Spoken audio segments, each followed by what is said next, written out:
Para você conseguir a máxima qualidade técnica na fotografia, é importante você conhecer sobre espaço de cor. Nesse vídeo a gente vai falar sobre isso. Meu nome é João Alvarez, eu sou fotógrafo e professor de fotografia. E esse é o canal do Projeto Odisseia, onde eu falo de fotografia, te ensino a fotografar e mostro como eu faço as minhas fotos, viajando de moto por todo o Brasil. E por falar em viagem, eu cruzei o Rio São Francisco para sair de Penedo, em Alagoas, peguei umas 2 horas de estrada e cheguei em São Cristóvão, em Sergipe. Dei uma volta pela cidade que eu achei muito acolhedora, muito simpática, né? Muito bonita do ponto de vista da arquitetura, mas também movimentada, com café, com lanchonete, com gente. Agora já está chegando o final de tarde, então tem muitos estudantes saindo da escola. Aqui na praça já tem umas mesinhas ali para o pessoal tomar um café, fazer um lanche. Muito agradável a cidade. E vamos começar explicando o que é espaço de cor. Espaço de cor é um padrão de cores. Ele foi criado pela indústria gráfica, empresas como a Adobe, que faz o Photoshop, o Lightroom, por exemplo, né? Lá pela década de 1990 foi criado um espaço de cor sRGB, que a gente vai falar aqui agora, né? Então, as empresas criaram um espaço de cor que elas utilizam no monitor, utilizam nas impressoras, utilizam hoje nos celulares, smartphones, né? E assim, com o padrão de cor, todo mundo falava a mesma língua, todo mundo se entendia. Aquilo servia para uma empresa, servia para outro, aquilo servia para um dispositivo como um monitor, para outro dispositivo como uma impressora, e aí todo mundo se entendia no quesito cor. Eu quero fazer uma comparação que eu acho que vai ajudar bastante a vocês compreenderem o que é o espaço de cor. Lembra quando a gente estudava, que a mãe da gente, o pai da gente recebia uma lista de material escolar e aí ali tinha assim, caixa de lápis de cor. E aí os pais podiam comprar aquelas caixas com 12 cores, 24 cores, 36 cores, 64 cores, 128 cores e acho que por aí vai, tinha até mais. Eu quero falar aqui especificamente de 3 espaços de cor que são importantes para a fotografia. O primeiro deles é o sRGB, o segundo o RGB e o terceiro o ProPhoto RGB. E eu acho que começou a ficar claro para você o que é, né? O sRGB ou Small RGB, a gente pode dizer que é uma caixa de lápis de cor com 12 cores. É aquele mais básico, o mais simplesinho. Ele é o padrão de cores que a gente usa em quase tudo que a gente vê aqui. Por exemplo, os smartphones nas suas telas usam o padrão de cor sRGB. Os monitores comuns caseiros usam o sRGB. As impressoras comuns, até essas das fotografias rápidas que nós fazemos, que não é a Fine Art, elas também usam o espaço de cor sRGB. Então, para quase tudo que você vê, você está vendo dentro do espaço de cor sRGB. Aí a gente tem um outro espaço de cor, que é o RGB. O RGB ele já não é Small RGB, ele é RGB porque ele é maior, uns 30 a 35% maior do que o sRGB. O RGB, que é maior, equivale então à caixa de lápis de 24 ou de 36 cores. Ou seja, se na caixa de lápis de cor com 12, que é o sRGB, eu tinha um lápis azul, no espaço de cor RGB, que é a caixa de lápis de cor com 36 cores, eu tenho 3, 4 tons de azul.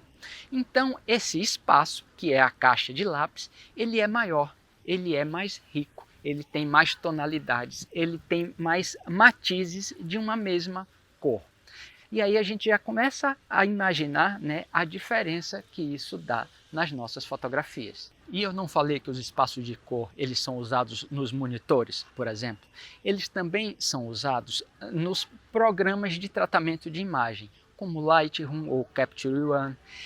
Então, esses programas de tratamento, muitas vezes eles têm um espaço de cor próprio, que é inclusive maior do que o RGB. O mais comum deles é o Profoto RGB.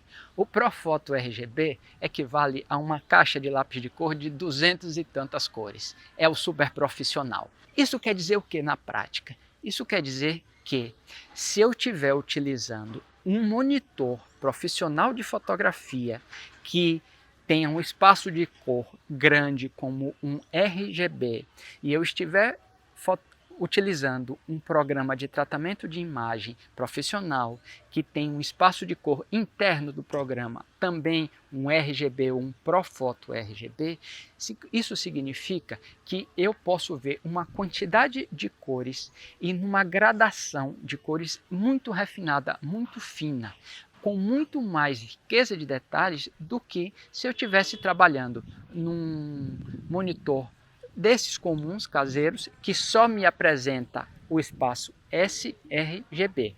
Então, a riqueza de cores que a gente vê, se a gente usa um espaço de cor mais amplo e se a gente tem um dispositivo como um monitor para fazer os tratamentos de imagem, um monitor profissional que também tem condições de nos mostrar um espaço de cor bastante amplo, essa diferença, essa riqueza é muito grande.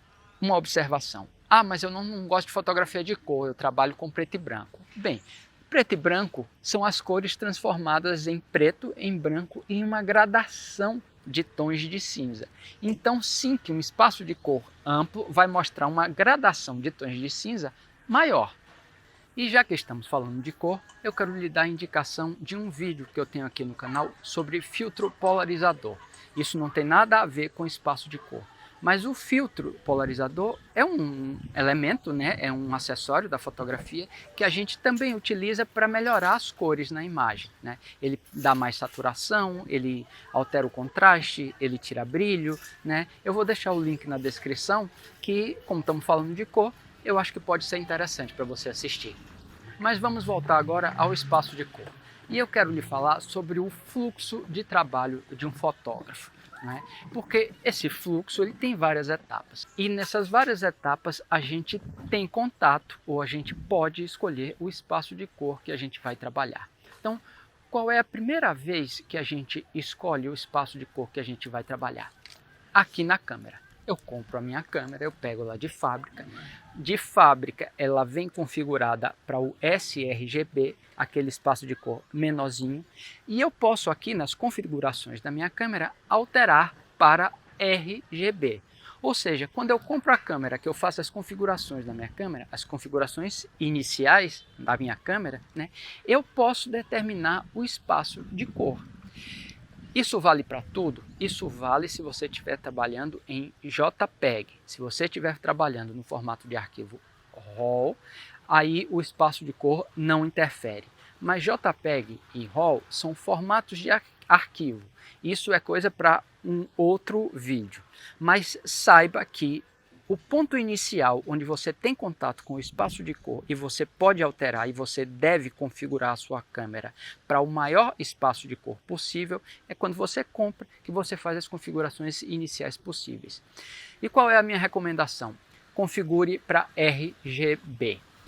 A minha recomendação é que você fotografe em RAW, e aí isso não faz diferença. Mas se você não tem familiaridade com o RAW, se você está começando na fotografia, se você prefere no início trabalhar com o formato de arquivo JPEG, então configure a sua câmera para o espaço de cor RGB. Está nas configurações da câmera. Aí você precisa ler também o manual.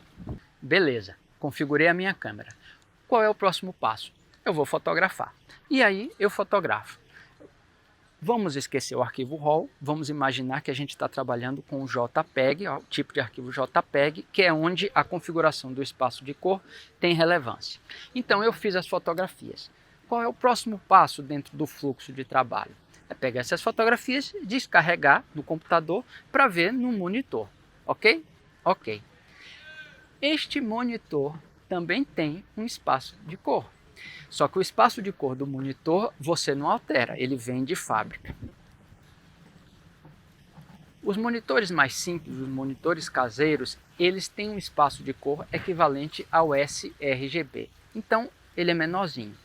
Os monitores de fotografia próprios para fotografias ou artes gráficas ou artes visuais, eles têm um espaço de cor maior. Eles trabalham, no geral, com um espaço de cor RGB. Na prática, o que é que isso significa? Significa que o que eu estou vendo no monitor caseiro é o equivalente a uma caixa de 12 lápis de cor. E se eu tiver um monitor profissional, eu estou vendo o equivalente a uma caixa de 64, 128 lápis de cor. Então, vocês vejam como o espaço de cor ele é relevante, ele é importante dentro do fluxo de trabalho de um fotógrafo. Só lembrando que o exemplo do lápis de cor é uma analogia para simplificar o assunto. De fato, o espaço de cor sRGB não mostra somente 12 cores, e nem o RGB apenas 36. Eles são capazes de reproduzir em torno de 16,7 milhões de cores. Mas como esse negócio de cor e espaço de cor é um assunto de difícil digestão, eu até prefiro sacrificar algumas informações para deixar o tema mais palatável. Mas se tiver algum inscrito que conheça do assunto e queira complementar, seu comentário será muito bem-vindo. Eu só peço que tente deixar a coisa simples para ajudar quem tem pouco conhecimento do assunto. Próximo passo. Vi no computador, selecionei a fotografia e eu quero fazer uma cópia dessa fotografia. Ok, eu vou fazer uma cópia simples assim, só para ter em casa, eu não quero gastar muito, não quero nada sofisticado, eu vou numa loja comum de revelação de foto. sRGB, beleza, não precisa mais do que isso, porque esse tipo de impressora, e aí já estamos falando de impressora que tira a cópia num papel, elas trabalham com sRGB, então tá igual. Mas agora eu fiz uma grande foto que eu quero fazer uma grande cópia em fine art num papel especial com uma impressora de super qualidade. Trabalho em sRGB? Essas não. Essas trabalham no espaço RGB ou ainda maior. Então, dependendo da finalidade da minha fotografia, eu preciso determinar um ou outro espaço de cor. Ah, João, mas você disse para trabalhar no maior espaço de cor. Claro, porque do maior eu posso diminuir sem perder. Se eu tenho no ponto de partida um RGB e depois eu vou fazer uma cópia simples, numa impressora simples que usa sRGB, eu tenho do mais para o menos. Aí eu não vou perder nada. Mas se eu parto do menor como sRGB e depois eu quero fazer uma cópia fine art grande numa impressora que trabalha com um espaço de cor maior, aí eu fico curto. Aí eu não tenho essa variação de cores, essas tonalidades, essa riqueza de cores que a impressora é capaz de me dar, porque na minha origem eu tive uma origem menor. Recomendação: trabalhe sempre na melhor qualidade que você puder. Ah, eu fotografo casamento, eu fotografo eventos, ou eu sou um fotojornalista, muitas vezes a rapidez e a agilidade é até mais importante do que a qualidade final, porque eu sei que eu não vou precisar dessa qualidade final toda. Então aí você faz essa escolha, você sabe que você não vai fotografar um casamento, fazer 5.000 fotos e você vai trabalhar com RAW em tudo isso. Aí você vai usar o JPEG. Ok, mas até no JPEG você pode configurar a câmera para o RGB e assim você garante que você tem na sua origem a melhor qualidade possível. E aí eu vou lhe dar uma dica.